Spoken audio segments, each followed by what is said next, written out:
Ukraine, Russia, चीन और America के बीच, आप पिछले चुनाव के बाद आप कई अंतर्राष्ट्रीय सभाओं में आपने बात की है, आपने एड्रेस किया है, यूनाइटेड किंगडम में, यूएस में, आप क्या देख रहे हैं?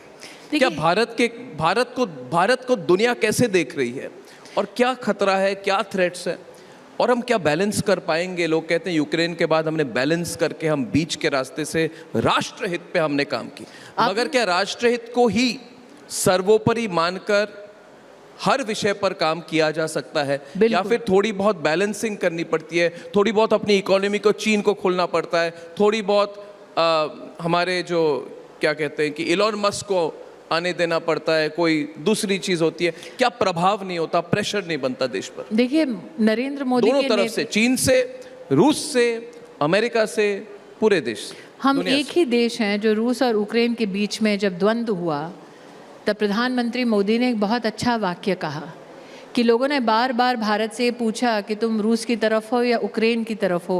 प्रधानमंत्री मोदी ने कहा भारत ने पक्षपात नहीं किया, हम हमेशा शांति के पक्ष में रहे हैं। That we've always been on the side of peace. Bharat से कोई उम्मीद नहीं लगाता था। देखिए, पोस्ट कॉलोनियल एरा में ना, कॉलोनियल माइंडसेट के लोग, गोरे लोग ये सोचते हैं कि हमने जो कहा भारत वो करेगी। उनको ये आदत नहीं थी कि भारत खड़े होकर ये बोलेगा कि हमारे देश के लिए जो अच्छा है पहले हम वो करेंगे। तो हम पर दबाव आए, एक का साथ दो, रूस का दोगे कि यूक्रेन का दोगे? हमने कहा हम हिंदुस्तानियों का साथ देंगे। आज अगर विषय निकलता है लेट्स से इजराइल का, हमने इजराइल के पक्ष में, फिलिस्तीन के पक्ष में अपना निष्पक्ष एक पक्ष रखा या अपने एक पोजीशन ली। आज जब देश का विदेश मंत्री जाता है एससीओ समिट के लिए तो बेखौफ होकर बोलता है कि मैं बायलैटरल के लिए नहीं जा रहा, और कोई भी विदेशी ताकत में इतना दम नहीं कि भारत को मजबूर कर ले कि जा ही रहे हो तो बायलैटरल भी कर लो। मगर नवाज शरीफ ने कहा ये तो शुरुआत है, अब आगे आगे देखो होता है क्या। हाँ। नवाज शरीफ तो इतने खुश हैं कि जयशंकर पाकिस्तान गए कि इन्होंने स्टेटमेंट दे दी कि अभी देखिए ये तो शुरुआत है, दिस इज द स्टार्ट। हाँ। अभी तो बहुत कुछ होगा, होना चाहिए। और आपको क्या लगता है क्या होगा जब जयशंकर अपना काला चश्मा पहन के चले थे?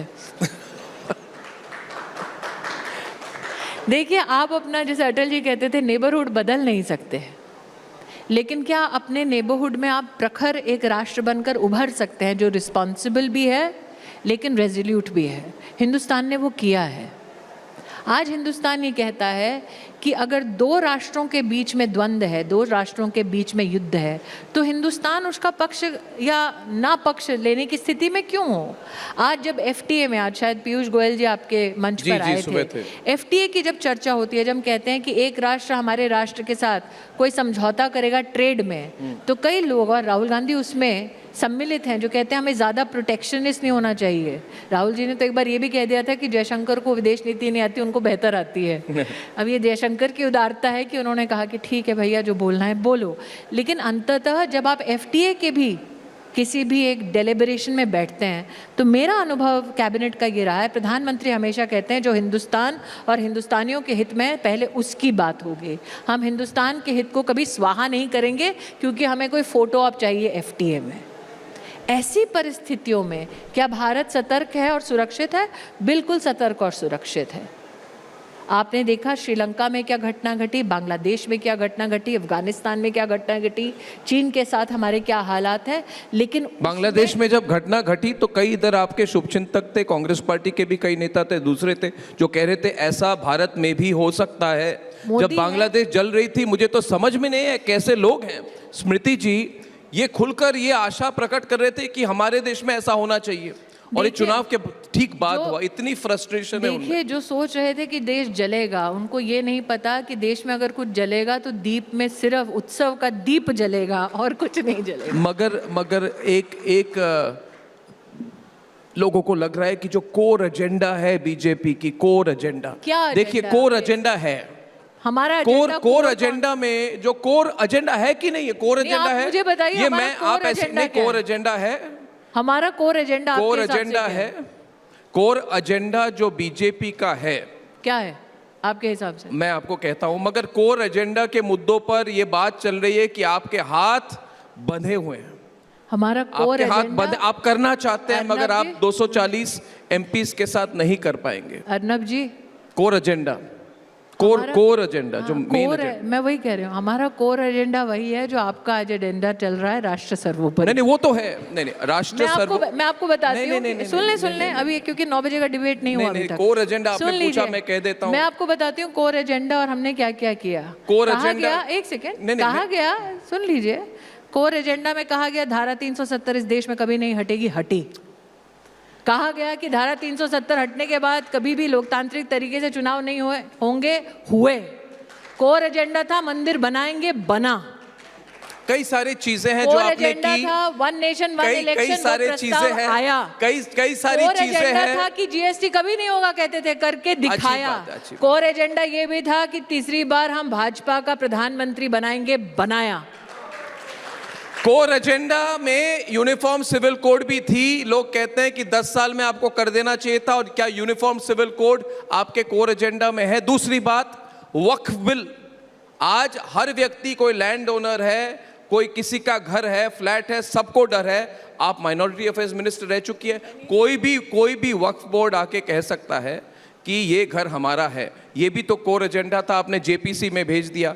वन नेशन वन पोल बहुत अच्छी बात है, हम सब चाहते हैं, हो गई बहुत राजनीति, विकास की बात हो, मगर क्या आप वन नेशन वन पोल को इंप्लीमेंट कर पाएंगे जब आपके नंबर 2/3 मेजॉरिटी आपके लोकसभा में नहीं है और 2/3 आपकी राज्यसभा में भी नहीं है, तो ये आप कैसे पारित कर पाएंगे?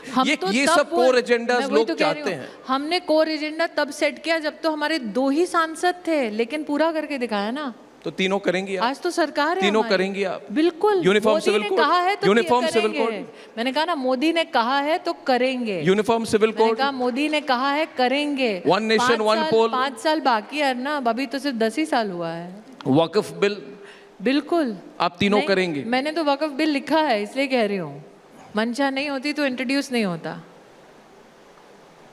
और इंट्रोड्यूस होने के बाद सबकी राय लेने की अगर मंशा नहीं होती तो जेपीसी में नहीं जाता। तो इसीलिए कह रही हूँ, मोदी है तो होगा, कहा है तो करेंगे। स्मृति जी, पहले, दूसरे और तीसरे कार्यकाल में, आखिरी सवाल, what is the change? कोalition government तो है आपका, सबको लेके चलना होगा, अप्रोच तो बदलेगा, इसके पॉजिटिव क्या है और नेगेटिव क्या है? कोई नेगेटिव्स नहीं है। पहले कहा जाता था कि मोदी सरकार चलाना नहीं जानते, मोदी ने 5 साल की सरकार चलाई। फिर कहा खान मार्केट गैंग ने कि मोदी दूसरी बार सत्ता में नहीं आ सकता, आए। फिर कहते हैं कि मोदी संगठित सरकार नहीं चला सकते, चलाई। फिर कहा मोदी अब हरियाणा नहीं जीत सकते, जीत गए। तो मोदी हर दिन एक नए अग्नि परीक्षा से गुजरते हैं और हर दिन पाक साफ उस परीक्षा से निकलते हैं। हमारे देश के इतिहास में पहली बार कोई नॉन कांग्रेसी तीसरी बार प्रधानमंत्री बना है। अगर आज से 10 साल पहले कोई किसी से पूछता ऐसा होगा क्या, होगा नहीं, अरे कहाँ के ख्वाब पालते हो। मोदी ने ख्वाब देखे और ख्वाबों को पूरा किया। मुझे अच्छा लग रहा है कि आपके तेवर वही हैं, क्योंकि आज पहली बार इनसे मिल रहा हूँ इलेक्शन के बाद। ऐसा है जी, आप छुरी से आम काटें या सेब, धार तो वही रहती है।